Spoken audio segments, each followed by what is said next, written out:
What's up YouTube, Saf here on SuperSaf TV, and we have here the Huawei P20 Pro for an unboxing. One of the first here on YouTube, so a thumbs up for that would be appreciated. Now let's get straight to it. Inside the box, of course, we get the Huawei P20 Pro, but as well as that, we get a SIM card ejector tool with some paperwork, the power brick, which does support Huawei's SuperCharge, a USB Type-C to USB Type-A cable, some USB Type-C earphones, and yes, that's because the P20 Pro unfortunately does not have a 3.5mm headphone jack. And because of that, you also get a USB Type-C to 3.5mm headphone jack converter. Right, now let's get to the device itself, and we'll remove this plastic.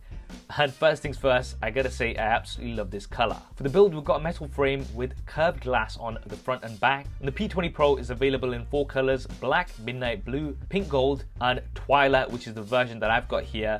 And it looks absolutely beautiful. It's got a gradient color finish which makes it look very unique, but it is definitely going to attract lots of fingerprints. So I'd recommend picking up a clear case so you can really show off this color but protect it at the same time. The device is also IP67 water and dust resistant. On the right hand side there's a power button as well as the volume rocker. On the left hand side there's a SIM card tray. On the top we do have an IR blaster. This is something that we don't see much of these days, so it's great that Huawei have included this. And at the bottom we have 2 grills. One of these is a single bottom firing speaker, the other is a mic, and then we have a single USB Type-C port in the middle.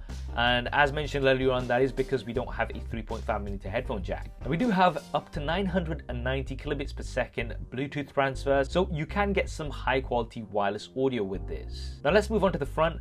And one of the cool things is that we do have a pre-applied screen protector, which is always nice. And this reveals a 6.1-inch OLED display, which has an 18.7:9 aspect ratio, 240 by 1080 pixels, so that's full HD plus resolution. Now the bezels are pretty small overall.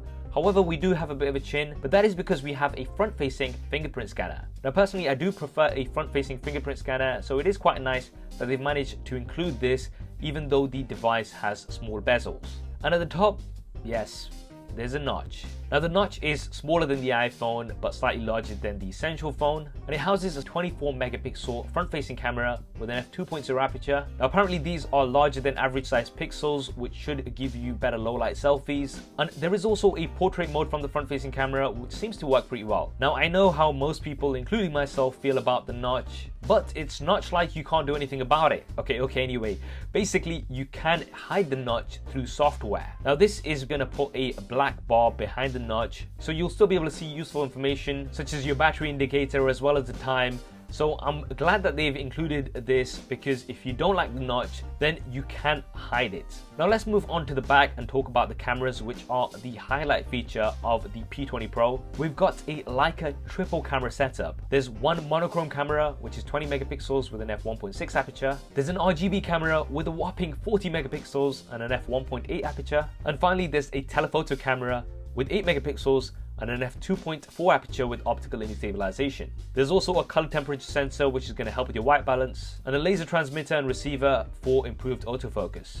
Now Huawei are using something called light fusion technology, which is basically going to combine 4 pixels into 1 on that RGB sensor, apparently giving you great low light images at 10 megapixels. It's also the biggest sensor on a smartphone, 223% larger compared to the iPhone at 10, and 170% larger compared to the S9. You've also got up to 102,400 extended ISO, which is the highest on a smartphone, and for comparison, the S9 and the iPhone 10 can shoot at up to 6,400 ISO. This basically means that you're going to be able to take a picture even with 1 lux of light. Now this all sounds absolutely insane, and I cannot wait to check this out. You've also got 5 times hybrid zoom, which is supposed to be better than anything else out there, as well as a 4-in-1 hybrid autofocus system and 4D predictive focus, which is going to instantly focus based on object motion prediction. For slow-mo, there is up to 960 frames a second at 720p. Once again, this is a burst like we've seen on previous devices. And we've got 4K at 30 frames a second. There's also lots of AI assistance with the camera, one of those being master stabilization.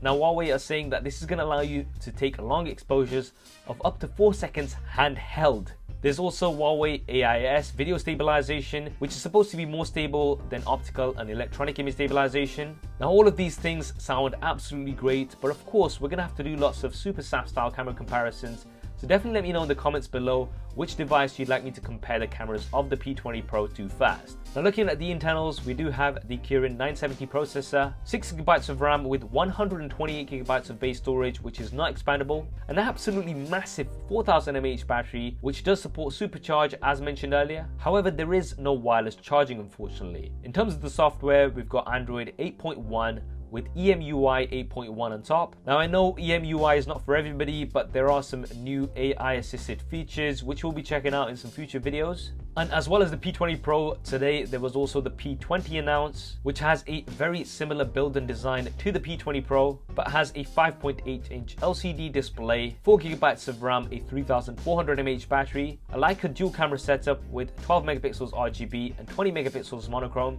and this will be coming in cheaper compared to the P20 Pro. Now in terms of pricing and availability, unfortunately I've not been given this information as yet, but as soon as I have it, I will be dropping that in the description below. So there we have it guys, that is the Huawei P20 Pro unboxing and first look. In terms of my first impressions, I am really looking forward to checking out those cameras. I do also really like the build and design, and although we don't have some features like wireless charging as well as stereo speakers, it definitely looks like a very promising device overall. What do you guys think of the Huawei P20 Pro? Definitely drop me a comment below and let me know. Also let me know what videos you'd like me to cover with this. I hope you enjoyed this video and found it useful. If you did, then do hit that thumbs up button for me. And if you haven't already, then be sure to subscribe and switch on notifications. There's lots more content coming up on here.